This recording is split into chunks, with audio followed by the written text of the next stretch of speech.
Hey everybody, back with another pole position repair video. What is my channel? Jacklick's Arcade Tech Repair Journey. Can never say that right. Anyway, this is a pole position 2 board and from a friend that I'm working on.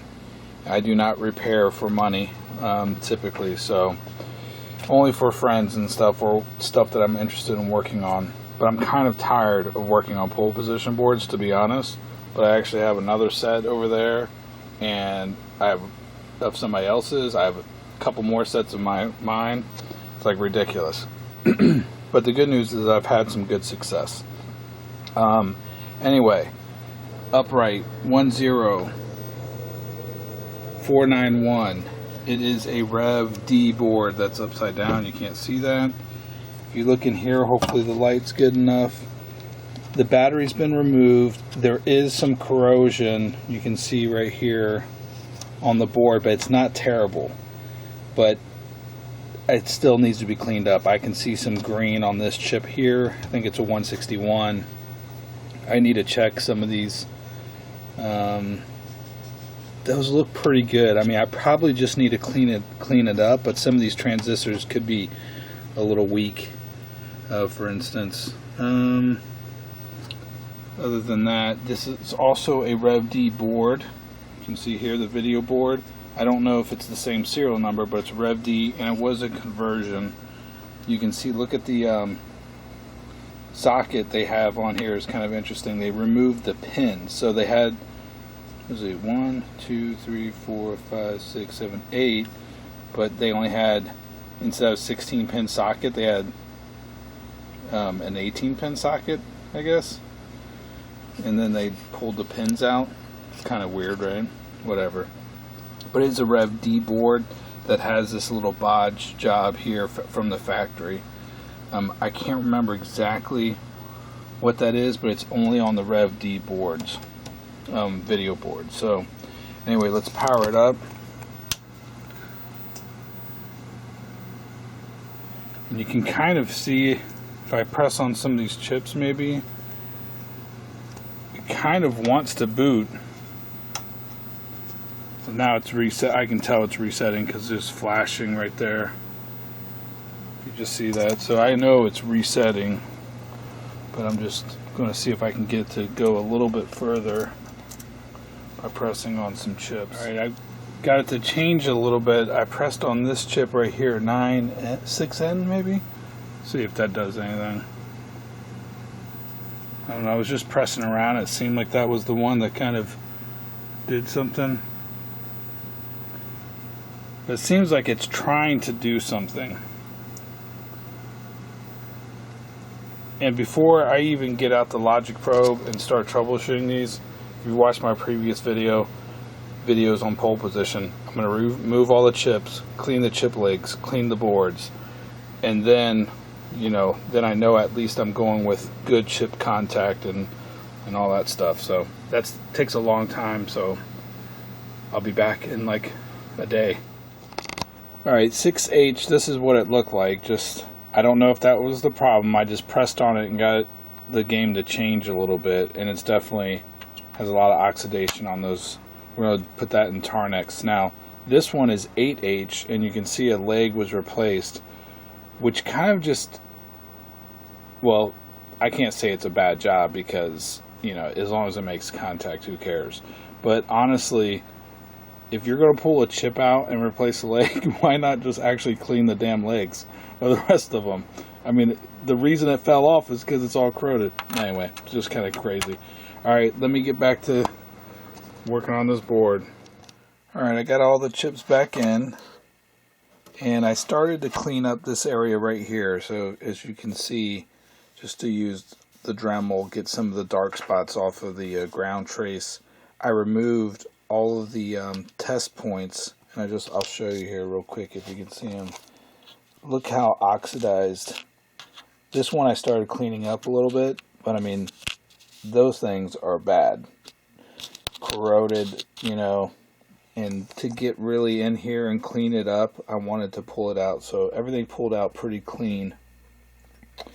I didn't pull that right there, but retinned this, pulled out the resistor, cleaned it, you know what I mean, pulled out the transistor, cleaned it. This one here I'll start to pull out, I think. I haven't pulled that one out yet. Then I'll pull out each of the resistors. I almost want to make a kit for this with all the resistors, so I can just like, and the diodes, just cut them out and have a nice little kit with the 3 transistors, 1, 2, 3, you know, like 5 or 9, even going up to here, because usually this part, this section right there is what's always bad, and you just want to cut it out, get the corrosion out, get it down to good copper so you can desolder and solder stuff. Like even right there, you can see how discolored. You know, the chip still has some corrosion on it and stuff. Anyway, let me see what else that I want to show that I did. Right here at 8H, I went ahead and put the chip into a machine pin socket and then fixed those 2 legs. One leg that was already, you know, repaired, I put a new capacitor leg in there and soldered it. Same with the second one that was weak, so I went ahead and pulled it off and then soldered it in there again. So yeah, 8H, 6H deoxide on all the sockets. Little light fiberglass brush on the card edge, and let's power this thing up, see if it's better. I have no idea. All right, here we go. It looks like it's trying to boot. Like I said, it's better. And to me, that kind of looks like it might be something on with the Z8002s or these data lines going to the video board. I don't know. I don't think it's in this section right here where the corrosion is. I ohmed all that out and it looks fine. But you never know, I guess. Because see, it looks like it's trying to boot. If I just hold, let's see if I hold it in the test. Nothing.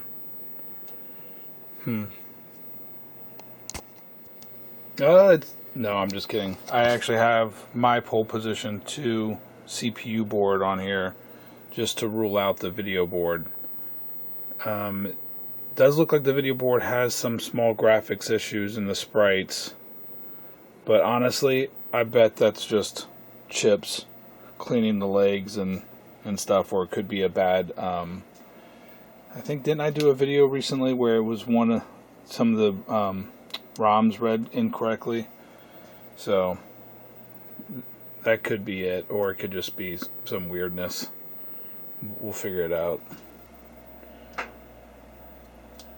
But the video board seems to be working fine. Oh, where's the mountains at?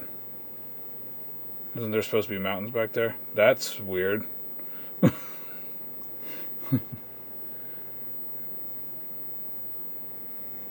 But let me come back and just try some easy stuff and swap some chips real fast and just verify that, because I know I have a working set, so I'm just going to do the easy stuff first. Alright, I broke out the FPGA cat box, and I'll link to where I tested this before. This is a pole position 2, and because I saw the colors in the boot process, I just automatically assumed it was in the Z8000s, and I swapped some chips around with my working board. But that wasn't the issue. After I swapped some chips and was just like kind of screwing around, I was like, all right, let me start from scratch. Put the FPGA cat box on there, try to read the memory and the ROMs, verify that the CPU was resetting, and it was. If I didn't show that, but I couldn't read 7E, and 7E, like in my, I'll link to the video. Where's my microprocessor? 7E chip select or chip enable is from this CMOSRAM chip select, which is generated by the transistors and the diodes and stuff on the battery area. So you need the CMOSRAM chip select. I also did signature analysis on 7C, and it's fine. So I know CMOSRAM chip select 1 is working correctly, and that's what you see here. CMOSRAM chip select 1 comes in here, and then that helps generate CMOSRAM chip select active low. So we're going to show that. I'm going to clean up my FPGA cat box and give me some room, and then come in here and just look at that, because I think either Q2 or Q3 or something in this area is not right. Alright, I'm going to, hopefully you can see this, put my logic probe 13, 14, 15, 16, 17, 18, and we're going to power up. And this should go low, but it's just high. That's pin 18, 19, 20. If those don't go low on power up, it should flash a few times, honestly. And if it doesn't, then that's not working correctly, the CMOS chip select. So we know that is our issue. Now, I was, caught off guard. Let me back up here. I was caught off guard a little bit, or led astray, because usually when I see these colors like this, I'm thinking it's getting past this part and it's in the Z8002s going to the graphics part of the board. In a pole position 1, this screen is typically blue, and you'll just get a RAM 6 error. So this is kind of weird to me. We're not seeing a RAM 6. You can see kind of RAM right there, but you don't see a 6. And that kind of threw me off, and that's why I automatically assumed it was in this area here, with these, I think, addressers or something going on over there, or the Z8002s. Anyway, whatever. Alright, I should have known, because when I was messing with this and cleaning up just this section, I've only cleaned up this section, I still need to clean up this part, so it still could be jacked up. I haven't replaced this one. This one looks like it's okay, but I didn't test it. This is Q2. Q3, when I replaced it, the middle leg was barely hanging on, so I think that might have been our problem.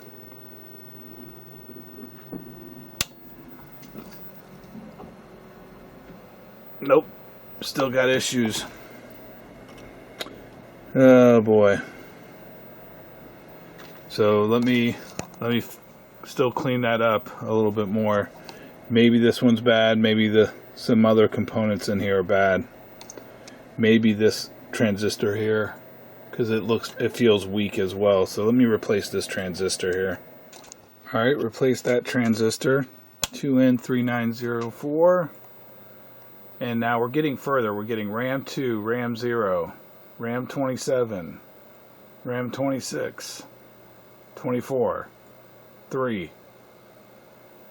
And all of those are over here. I think they actually might be these 4. I'm not sure. But there's probably a problem. Actually, I'm going to put my board back on here and see if I get... Oh, it just booted. There's some type of intermittent issue, I think.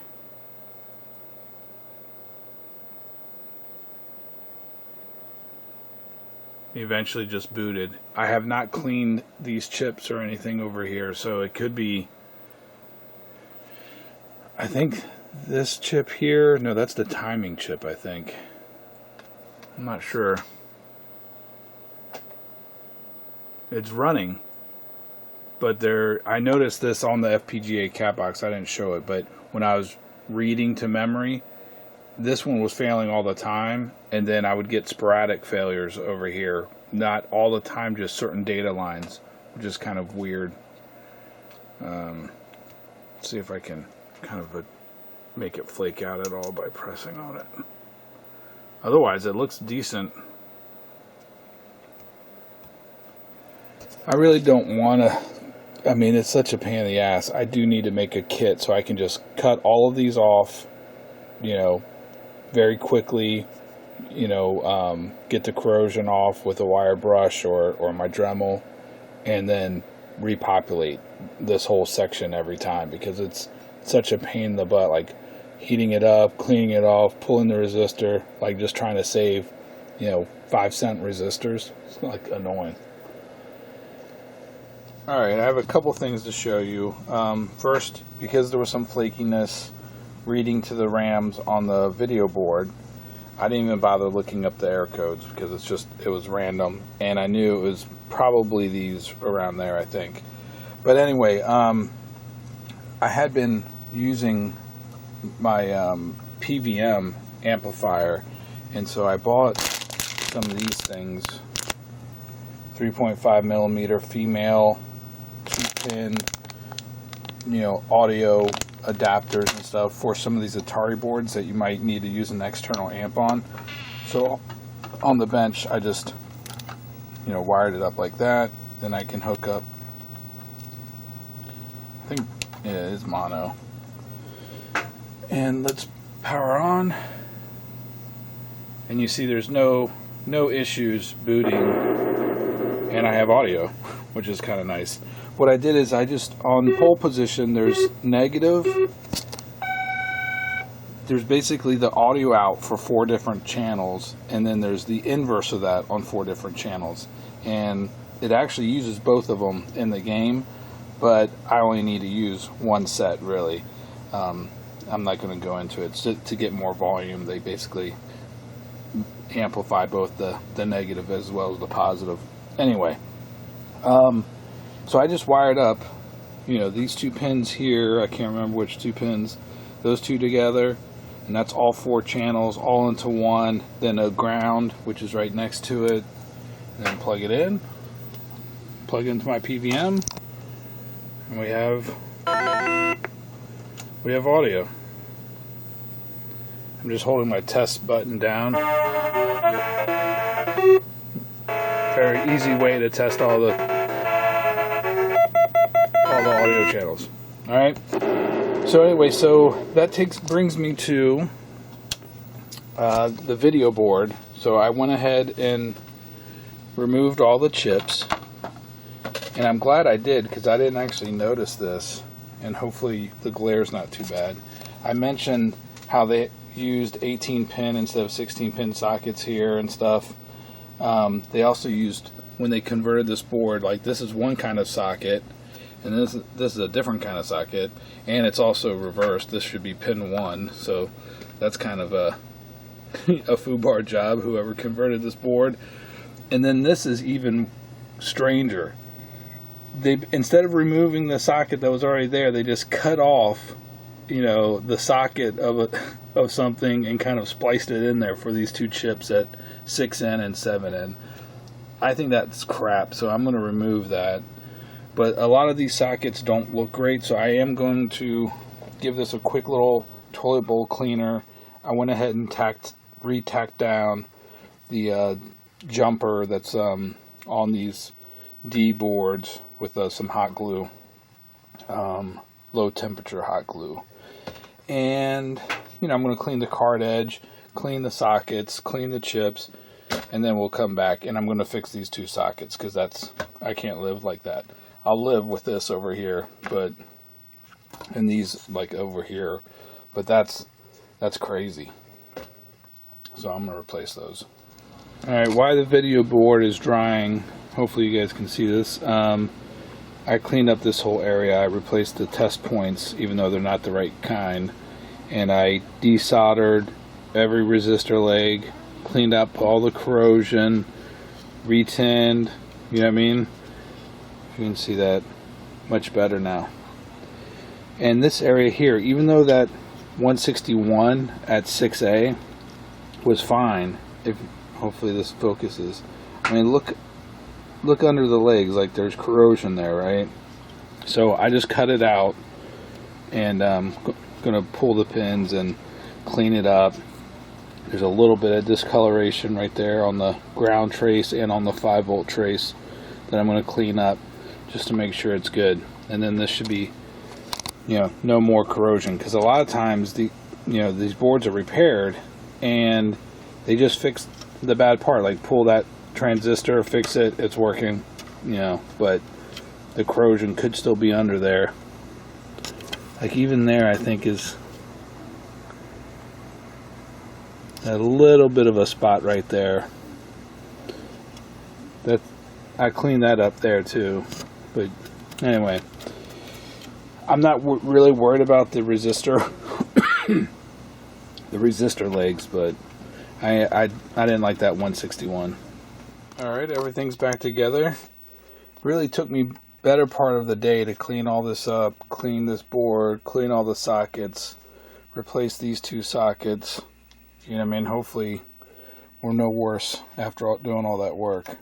There's my battery area. Replace this 161. I have not powered it on, so here it goes. Let me check my power.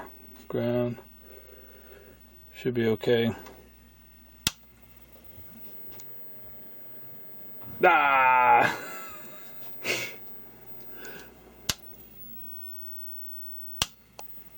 It's not booting. Damn it. Is it? Let me check my work. I'm trying to stay out of the shadow, but pin 15 of this 161 goes to this via right there. Right there. And it was just a little break right between that via and the rest of it. I mean, you couldn't even see it, but I just ohmed it out and found it, and then I put a piece of Kynar wire through the hole. So I think that was it, because that's the reset line. Power on.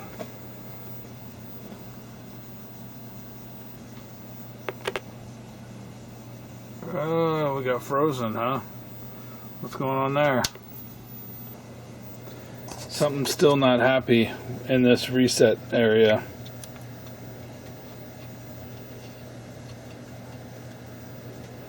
See if I can manually reset it.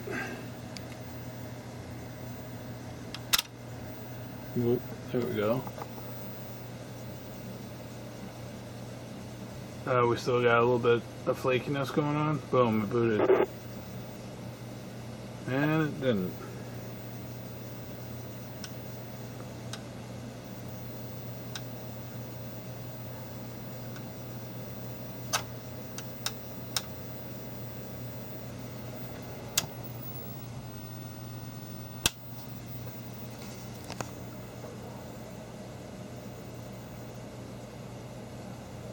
Interesting. I wonder if one of these, if that Zener right there is not 100%. If that's preventing it from booting up. Alright, I put on my CPU board because I think I know what the issue is. Just so I can boot it up and show you what the kind of power up circuit looks like. I think I did this on a previous video, actually. See, how do I want to do this? Can you see that okay?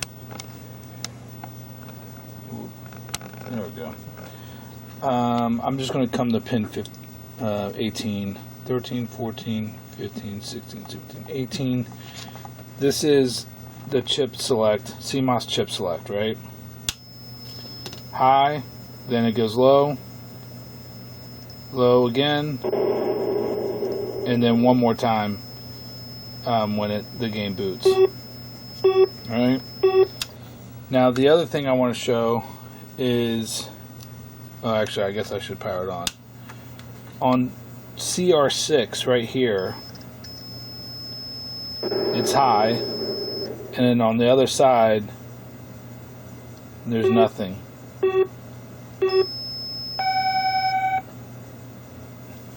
Now, does it do something?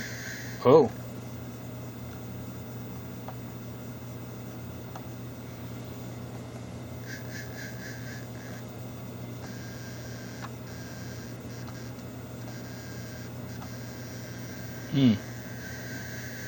Is it actually low?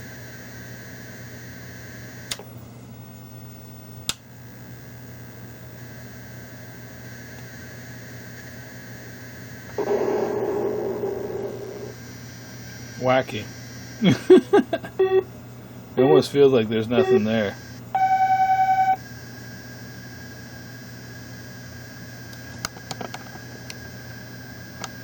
Hear that? It's like barely low or something.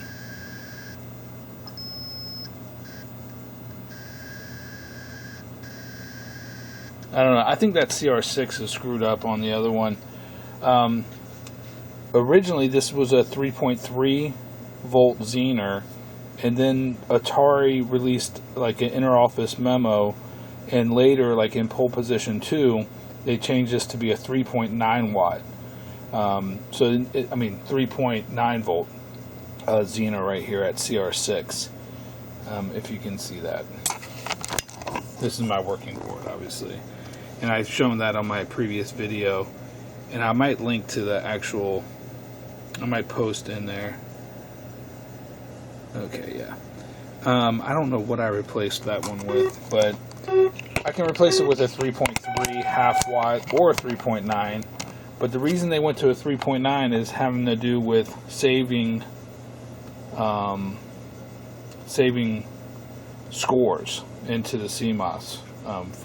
That Zener has to do with high score save into this 7E.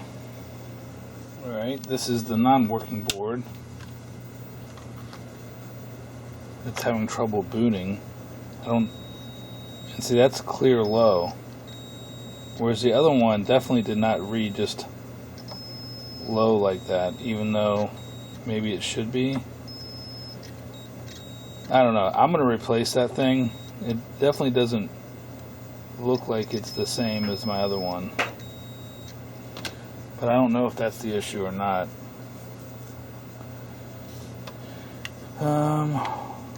13, 14, 15, 16, 17, 18.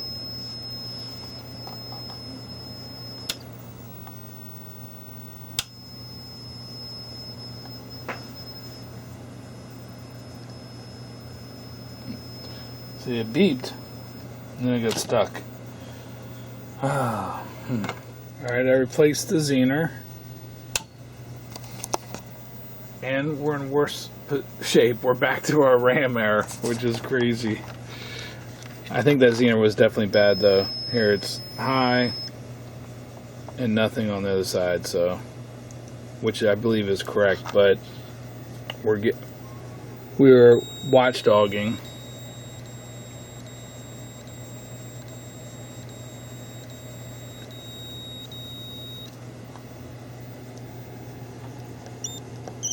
One, two, three, 4, 5, 6. Yeah. CPU's resetting. And I'm not getting this enabled.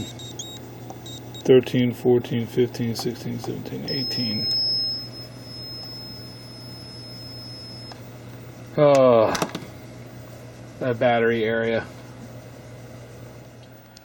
Alright, this board is driving me nuts, and it's driving me nuts because I had it working, and I went ahead and cleaned up this area a little bit more, replaced this 161, and then it wasn't booting anymore.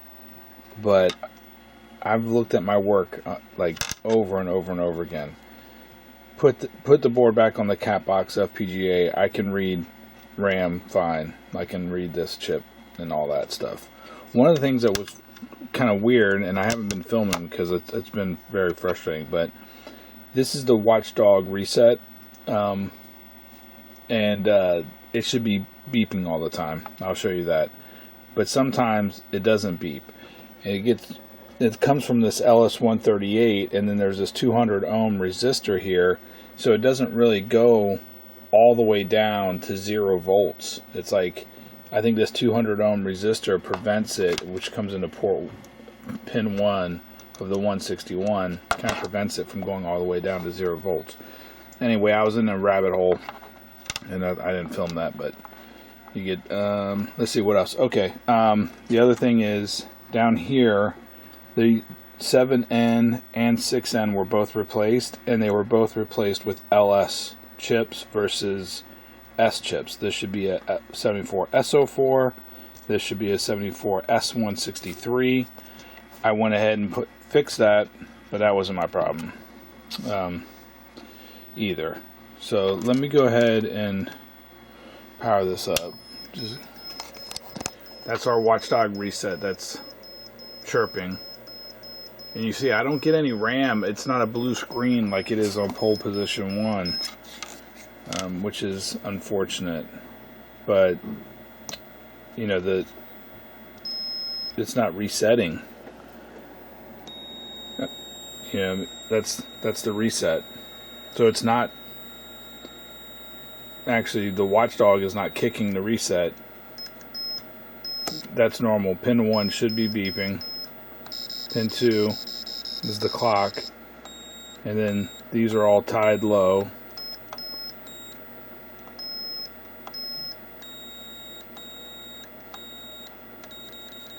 That's normal. This 161 is behaving completely normal.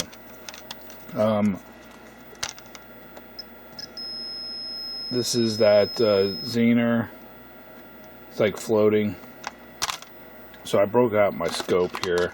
I'm just kind of catching you up a little bit because I've been like looking at this thing. That is, let me turn on my voltage.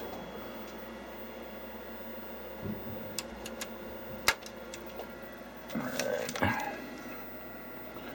5 volts, if you can see it. Gotta reach over there.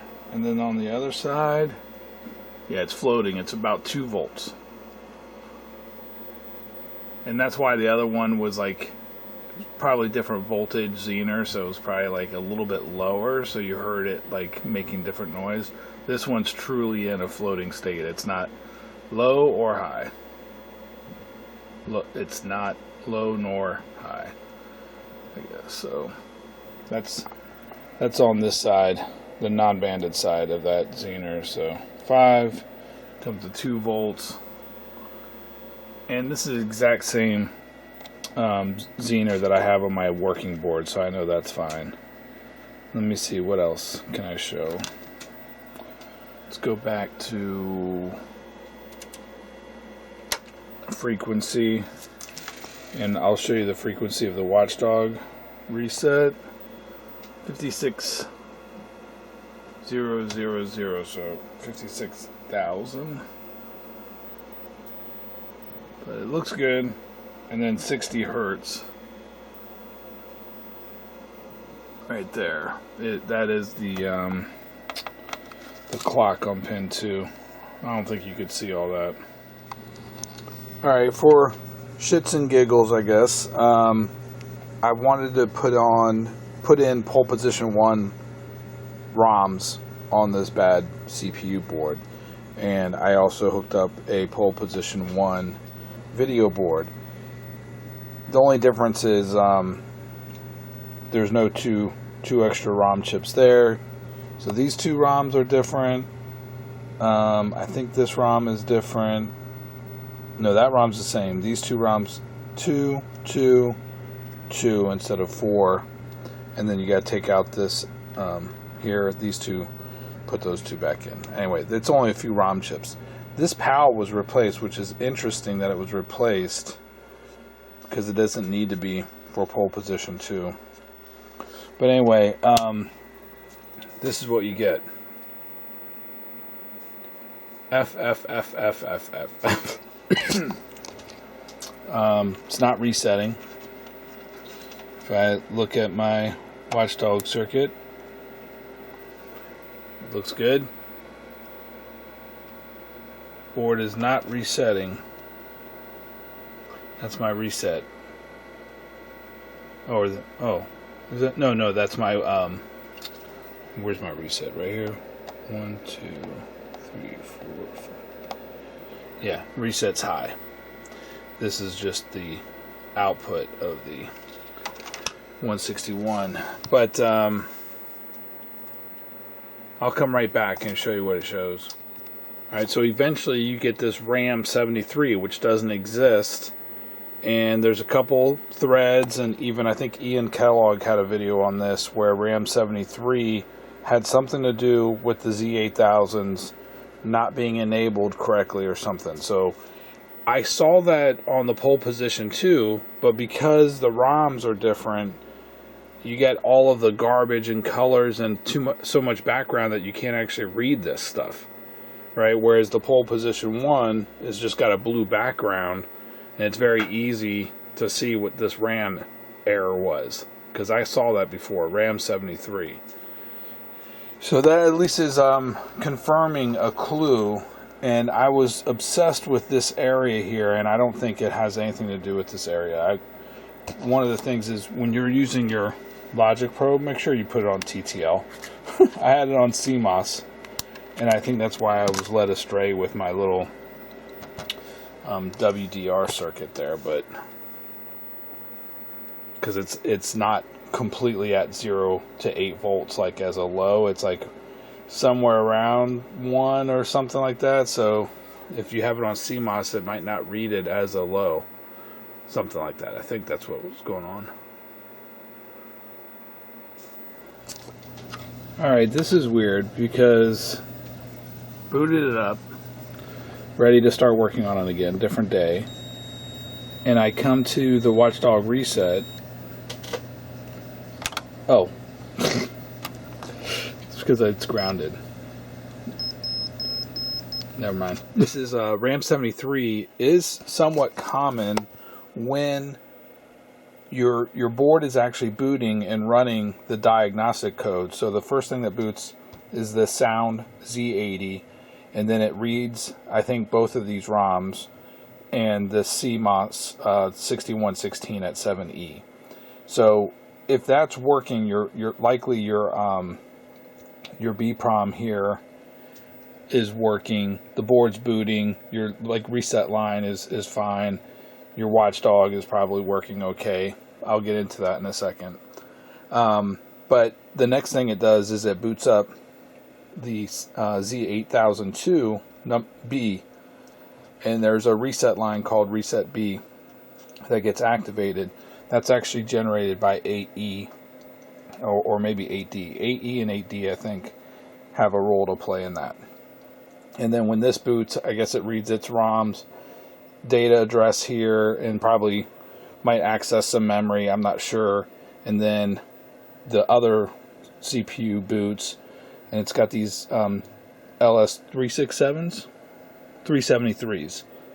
So yeah, so this is a CPU A. It boots after this one, and then it will read its ROM, and then it has its data, buffers or addressers or something that's addressing the video board RAM and stuff like that. But this is what you get, RAM 73, when one of these is not booting. I don't know. We're going to look into it. I think that's our problem. Let's see. Anything else? Blah, blah, blah. Alright, so one of the easiest ways you can test and just verify that your Sound Z80, which starts the whole boot process, and this is working, is you can actually just remove 7E, and you should get RAM 8, like that. You see, we saw the FF, and then we got RAM 8, and you can see, you might be able to see it. It's kind of, you can tell it's resetting because there's some lines on there. And if we come to pin 26, or actually we can just come to this reset. See, it's resetting. Barely. You can't really, it doesn't really look like it's going low, does it? But it is. And we can come to our Watchdog Reset, which is pin 1 of this LS161. That's the clock. That should be 60 Hertz. And then pin 15 is your reset. And you can tell it's resetting, right? It's toggling the reset because it's watchdogging. Yeah. You normally wouldn't have anything on these other output pins, like pin 11. If that's happening, then you know it's watchdogging, because the RAM's not in there. And you can do the same thing if 7J and 7K are out. Actually, let me take one of them out. Alright, so I have 7J out. and we get RAM 6 versus RAM 8. And if I took this one out, we'd get RAM 7. So it's like, it boots up, it checks this RAM, you know, there's a chip select enable. I'm not going to get into all that. I'll link to my other video, but I was screwing around with the battery area. And so I know the board is booting correctly, or the Z80 is booting. And it's able to access and run the code that's on these two ROMs and also read these memory fine. So the next thing we need to do is actually come to the enable pin here. I'll have to set this up on a tripod, I guess. Alright, so let's power it up while holding our logic probe. Hopefully you can see it on pin, I think 14 of the C8002.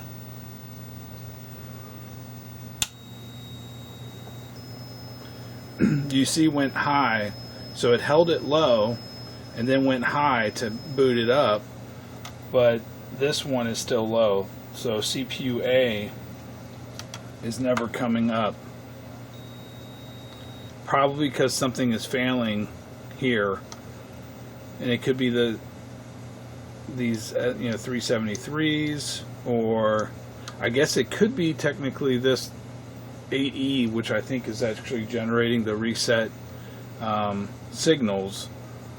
But most likely, if it's creating this reset signal correctly, it's probably doing the right thing. And really, I don't have any way of like putting the FPGA cat box as well as the my Fluke. I don't have a Z8002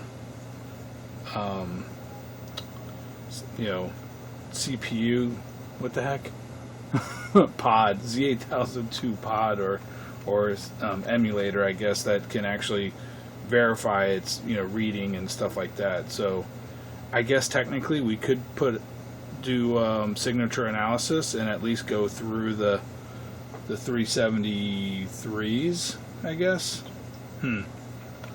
But that's where we're at. I don't think we're getting past this Z8002 coming online. Alright, I figured I'd do the easy things first.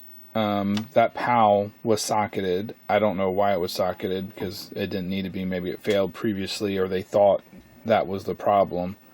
But I verified the PAL in my programmer, as well as programmed a GAL replacement. You can get that from JammaArcade.net, but that wasn't the problem.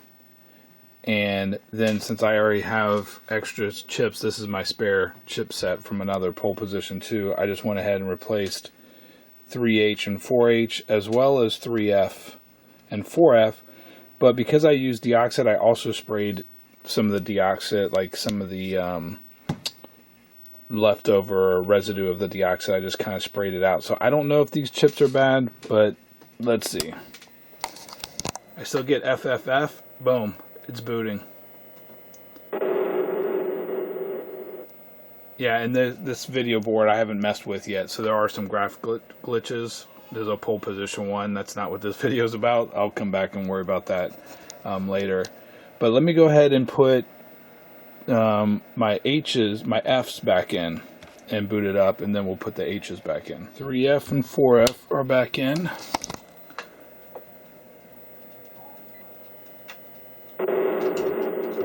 Alright, boot it up. That's good. I can go into test mode real quick, just see if it... Yeah, everything looks good. Alright, cool.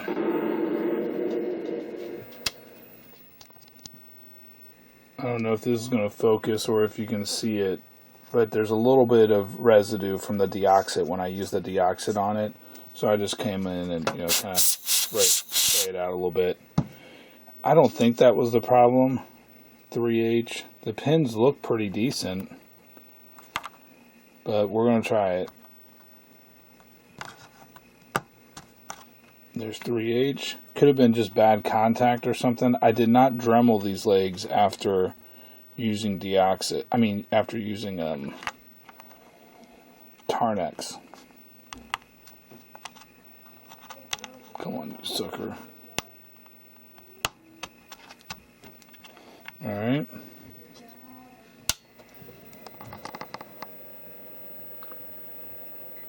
Boom.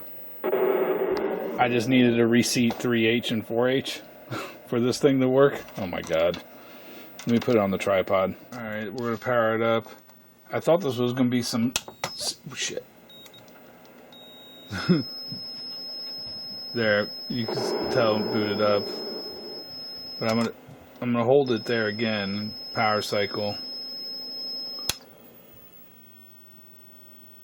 This is CPU A. It's in low. Then it's... got you. Yeah, you start to see some scrambled graphics before it... I guess I can't do too much at once, but you start to see some scrambled graphics after this boots up. It's accessing... Oh boy. After CPU B boots up, it's reading this ROMs and probably accessing memory, and on the screen you can start to see it get some characters like it's reading. Then it boots this one up, it probably reads its ROMs, which has to access the these custom chips to get over there. So, but I guess I just needed to reseat it. Maybe there was something not right. It wasn't making great contact. That's weird. I wonder if I should Dremel these legs. These are two different types of customs. Like this one here has like normal tin leg. This one has silver legs that I use Tarnex to clean up. These had regular tin legs. It's interesting that they're different. Like you can see, this is 1022, 1022. They're both, you know, number 10 customs, but the last two numbers indicate something. Like here you can see the ones I had in there were 1075, and these look like 10 as well, versus the silver. Maybe the earlier versions of the chips were like 1022 or 101 something. It doesn't matter what the last two digits are, but they might have been silver. Damn, that's freaking crazy. I was pulling my freaking hair out on this thing. Alright, let me set it back up for pole position 2. Alright, let's do this together. Helps if I power on the video board. Got no power on it. I put the pole position 2 video board back on. Alright. I'm getting a RAM. Oh, there we go. Spurious RAM error? Different video board. Or is it...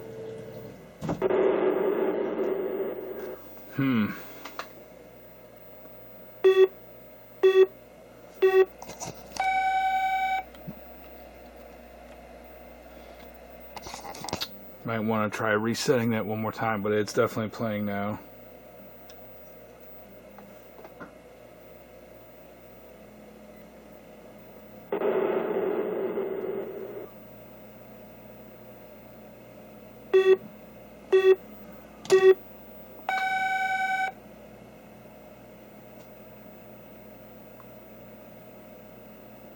Sync is slightly different, I think, because now you get a... on this game. I wonder why that is. Oh, well, I mean, it's different video board with different clock. But anyway, I think it's working. I might put this in the cabinet and wrap the video up. Let it run for a little while and see if those random errors come back after a few power cycles and cold boots and stuff. Alright, got it in the cabinet. Let's see what we got here. We'll do Suzuka because I don't know how to play pole position 2. Hopefully it's not too loud. This monitor is a little bit dark. I need to adjust it. But the colors are pretty decent.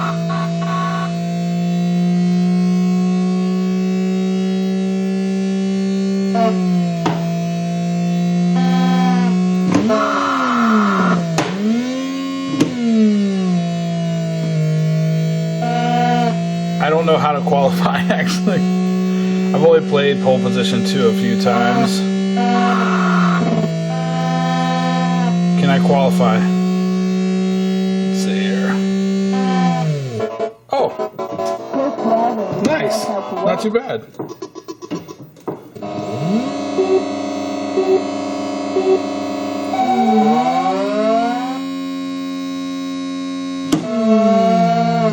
I think you're supposed to shift around 230 kilometers per hour. I have no idea. It's totally different than pole position 1, though.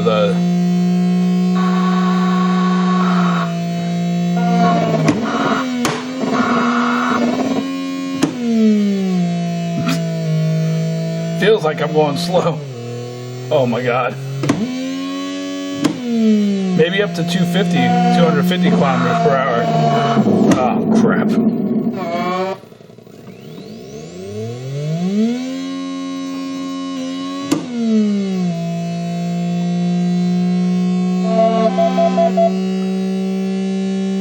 This is a bad shit.